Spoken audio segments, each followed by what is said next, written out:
ګرانو زده کوونکو السلام علیکم ورحمت الله وبرکاته. په دې هیله چې راته روغ جوړ او خوشحاله وئ. یو ځل بیا مصطفی حقمل تاسو ته ښه راغلاست وایي په دې هیله چې تاسو هم خپل کتابونه، کتابچې، قلمونه، پنسلونه هر څه له ځان سره ولرئ او دې ته تیار اوسیږئ چې درس ووایو، تاسو زده کړئ، پوښتنې وکړئ، کوم لغتونه باندې چې نه پوهېدئ، په کوم ځای چې نه پوهېدئ هغه پوښتنه وکړئ او زه به تاسو ته ځوابونه درکوم. سمه ده؟ ډېر ښه. ګرانو زده کوونکو، مخکې له دې چې لاړ شم نوی درس شروع کړم، زموږ تاسو نوی درس چې کتاب دی د کتاب په اړه خبرې وکړم، نو غواړم لومړی له تاسو وپوښتم چې تېر درس زموږ څه شي وو، څه مو کې ولوستل، کورنۍ دنده مو څه وه، آیا کورنۍ دنده مو راوړې که نه؟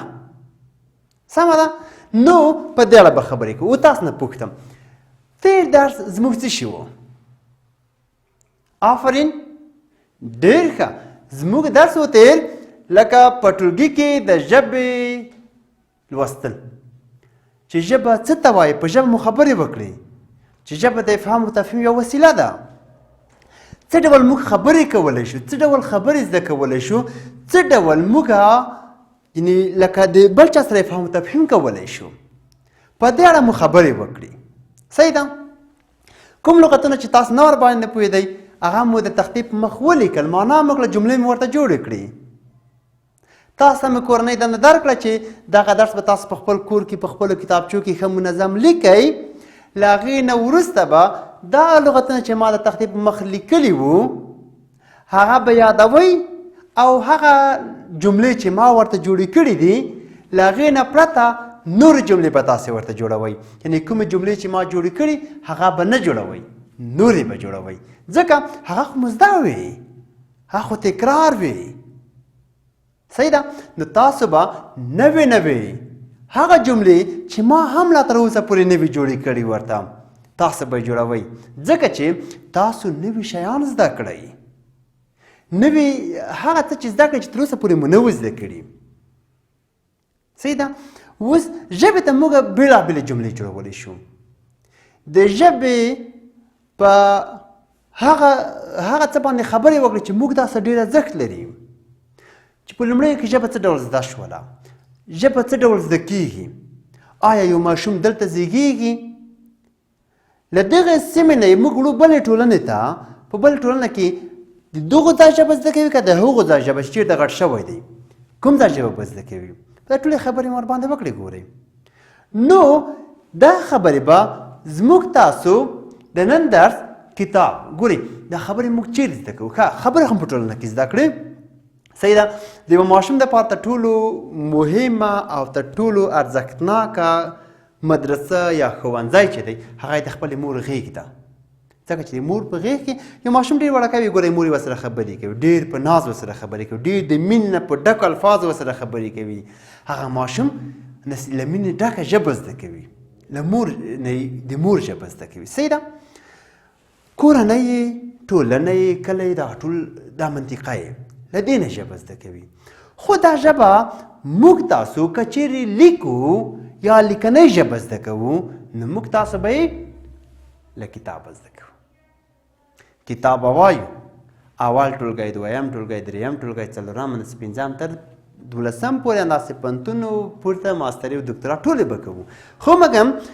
لیکنۍ ژبه چې ده په کتاب او کتابچه کې د قلم په واسطه زده کېږي. ګورئ زه لیکم کاپ لیکم، مثال چې لیکم کاپ، ګورئ کاپ دی، کاپ دی. ښه ورته څنګ ورسره چې لیکم تی لیکم، ګورئ تر څنګ ورسره الف لیکم، تر څنګ ورسره بي لیکم، که ټول یو ځای کړم چې کېږي کتاب. د چې په مرسته مې ولیکلو، د قلم په مرسته مې ولیکلو. صحیح ده؟ موږ تاسو خپلو کتابچو کې ډېر لیکل کوو، کتابونه وایو، ماشومان ولاړ شو جومات ته که نه د هغو را شروع کړو. نو موږ تاسو به دغه ژبه چې ده د لیکنۍ ژبه چې ده دا به موږ تاسو له کتابه زده کوو. سمه ده؟ آفرین. ښه درنو زده کوونکو، ما تاسو ته د کتابونو ځینې عکسونه هم راوړي دي. د کتابونو ځینې ګورئ تاسو تختې مخې ته ګورئ ډېر ښه کتابونه دي، یو بل همدغسې دلته دا ماشوم وګوره خپل میز باندې ناست دی پنسل ورسره دی ګوته یې پورته کړې چې اول درس به زه وایم ښوونکي ته یې وایي صحیح ده ځکه ډېر تکړه زده کوونکی دی همدغه دلته بل کتاب وګوره ګورئ یعنې موږ تاسو کله چې کتاب ته ځو نو د کتاب دپاره دغه لار دومره محترمه ده چې دلته په قالینو فرش کړی کتاب ته ورغلی یعنې موږ تاسو کله چې کتاب وایو کتاب دومره ارزښت لري چې دغه لارې په قالینو باندې فرش کړې ده وایي تر څنګ دلته بله عکس دی دلته ګوره ډېر کتابونه دلته ایښودل شوي دلته د کتابو الماری ده او تر څنګ یو بل کتاب خلاص دی ګورئ دا ډېر ښه تاثیر کوي ډېره ښه اغېزه کوي ګورئ ځینې عکسونه ما نور هم تاسو سره وړي یو ماشوم دی کتاب ورسره د ډېر خوشحاله دی خپله مطالعه کوي نور کتابونه تر څنګ ایښي میز دی د میز په سر نور کتابونه پنسلونه او ډېر شیان نور تاسو ورته وګورئ خپله وینئ هغه بکسه یا چانټه هم دلته ده ورسره کتاب خلاص کړی دلته بل ماشوم هم د هغو ته هم بل کتاب خلاص کړی دوی ډېر خوشحاله دي خوشحاله ځکه دي چې دوی کتاب وایي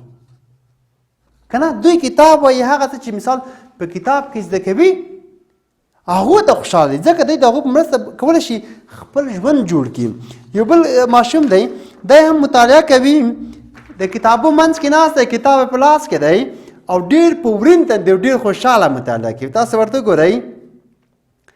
ډېر ښه ښکارېږي ځکه هغه څوک چې کتاب مطالعه کوي هغه به څنګه وي هغه به همدغسې خوشحاله وي څوک چې مطالعه کوي هغه به خوشحاله وي زه خو چې خپله مطالعه کوم ډېر خوشحاله وم تاسو څنګه وایي ځکه کتاب هغه ملګری دی چې تر ټولو نږدې او ښه دوست دی ښه چې ښه دوست وي نو د ښه دوست سره به خوشحاله هم وي ګورئ صحیح ده ځینې عکسونه ما دلته نور هم تاسو راوړي دي وایي ښه کتابونه اخله که یې لولې هم نه خو داسې به نه کوئ چې نه یې لولې حتما به لولې خو مګم کتابونه حتما اخلئ هرومرو یې اخلئ ګورئ که نه هر وخت چې کور کې هم په تنګ کېدئ چې ډېر په تنګ شوئ کتاب وګورئ ډېر طبیعت به مو جوړ شي د کتاب لوستل او مطالعه بیل خوند لري که نه ځکه څوک مطالعه کوي هغه نه په تنګ کېږي زه خپله چې څومره ستړی وم چې مطالعه کوم جوړ روغ وم نو تاسو هم کوشش وکړئ نو موږ تاسو ډېر نږدې ملګری چې دی کتاب دی دلته وګورئ دا ډېر یو جالب عکس دی تاسو ورته کتابونه دي له کتابونه یې د انسان شکل جوړ کړی درته معلومیږي کتاب کتابو ته په لاس کې ورکړه په سر باندې هغه ټول مغزه ایښي دي تاسو ورته وګورئ خپله وینئ ډېر خوند کوي که نه دا کتابونه یعنې هغه څه چې موږ تاسو په کتابو کې لرو په بل شي کې نه لرو هغه څه چې کتابو کې ایښودل شوي دي بل چېرته نشته هغه څه چې د کتاب په واسطه موږ لاسته راوړو بل شي کې نشته صحیح ده ښه زده کوونکو زموږ تاسو درس چې دی 15 مخ دی کتاب شعر دی موږ تاسو یو نظم دی بل نثر دوه شی لرو په ژبه کې وینا کې نظم هغه دی چې وزن ولري ځینې برخې قافیه ولري صحیح ده بل نثر دی نثر بیا هغه دی چې مثال موږ تاسو خبرې کوو نو اوس تاسو کتاب ته ګورئ کتاب زیر ته وایم له ما نه وروسته به بیا تاسې وایي سمه ده ګورئ اول یې وایم وروسته یې تشریح کوم کتاب دلته لیکلي موخه د کتاب په ارزښت پوهېدل او د کلمو جملو سم لوستل او لیکل ګورئ د کتاب په ارزښت موږ خبرې وکړې چې کتاب څه ډول دوست دی څه ډول ملګری دی که نه وروسته هغو څخه لیکلي وایي د کلمو او جملو سم لیکل او لوستل یعنې موخه څه شوه کلمې به سمې وایو جملې به هم سمې وایو صحیح ده هغه به صحیح زده کوو سمه ده دا د دغو لوست موخه ده چې کتاب کې راوړی دی سمه ده آفرین ښه پوښتنې کړي وایي تاسو تېر کال په ښوونځي کې کوم کتابونه ولوستل کوم کتابونه ولوستي یاد مو دي آفرین راته وایي آفرین ډېر ښه بل ووایه بل ووایه آفرین ټول مو یاد دي ضرور نه دی ټول پوښتنه وکړم آفرین ښه بله پوښتنه کړې وایي ستاسو څه ډول کتاب خوښېږي څه ډول کتاب مو خوښېږي د کاغذ کتاب آفرین کتاب خو وي د کاغذ کتاب خو وي د کاغذ ځکه اوس خو موږ تاسو د کتاب د منځ راتګ په اړه که موږ خبرې کوو مخکینی شیان خو اوس نشته چې په خټو به یې لیکل په لرګیو به یې لیکل د ونو په پوستونو به یې لیکل یا مثال د پاپیروس په بوټي به یې لیکل یا د ژو په پوستکو به یې لیکل که نه هغه خو نشته اوس خو موډرن کتابونه ټول د کاغذ دي دلته موضوع ښایي هغه تاسو هر یوه په خپله ستاسو په خپل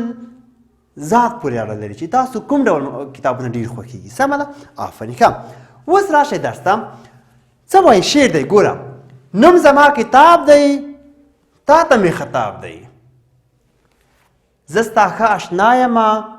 تا ته کیسې وایم وایي زه ستا ښه اشنا یمه او تا ته کیسې وایم چا ته تا ته صحیح ده آفرین دا څوک وایي دا کتاب وایي صحیح ده کتاب وایي ښه څومره ښې کیسې لرم شاته نه خوږې لرم مشق د لیکلو یم هم د لوستلو یم پام مې په ساتلو کړه دلته ورته ګورئ پام مې په ساتلو کړه په پاڼو اړولو کړه پاک مې له ګردونو کړه پام مې په رسمونو کړه ښکلی مې هر باب دی نوم زما کتاب دی ګورئ یو وارې بیا ورته وایم یو وارې بیا وایم نوم زما کتاب دی تا ته مې خطاب دی زه ستا ښه اشنا یم تا ته کیسې وایم څومره ښې کیسې لرم شاته نه خوږې لرم مشق د لیکلو یم هم د لوستلو یم پام مې په ساتلو کړه په پاڼو اړولو کړه پاک مې له ګردونو کړه پام مې په رسمونو کړه ښکلی مې هر باب دی نوم زما کتاب دی ګوره کتاب وایي وایي زه ستاسو ډېر نږدې ملګری یم ستاسو ښه دوست یم تاسو ته مې ډېرې ښې ښې کیسې راوړي دي خوږې خوږې د شاته نه مې خوږې کیسې راوړي دي که نه وایي ستاسو د لیکلو او ستاسو د لوستلو لپاره د تمرین یو ډېر ښه ځای دی کولی شم ما باندې تمرین وکړئ مشق وکړئ هم د لیکلو او هم د لوستلو صحیح ده آفرین ګورئ وایي پام مې په ساتلو کړه خو ما به پاک ګورئ صحیح به مې ساتئ شکوي به مې نه اوبو کې به مې نه غورځوئ لمر ته به مې نه غورځوئ د باندې به مې نه غورځوئ خاورو کې به مې نه غورځوئ ځکه ما باندې پام کوئ پام مې په ساتلو کړه په پاڼو اړولو کړه کله مو چې پاڼه اړوله ډېر ښه په احتیاط یې واړوئ عجله مه کوئ پکې صحیح ده آفرین وروسته وایي پاک مې له ګردونو کړه پاک مې له ګردونو کړه پام مې په رسمونو کړه زما رسمونه مشق کوه ګردونه مې دغه له ګردو مردونه مې وساته خاورو دوړو ته مې مه غورځوه ښکلی مې هر باب دی نوم زما کتاب دی هره برخه مې ډېره ښکلې برخه ده ډېره ښایسته برخه مې ده هر باب هر فصل مې ډېر ښایسته دی صحیح ده نوم زما کتاب دی او تا ته مې خطاب دی صحیح ده پوه شوئ په آفرین زده کوونکو زموږ تاسو درس چې و کتاب و د کتاب په ارزښت مو خبرې وکړې شعر مې ولوستلو معنا مو کړو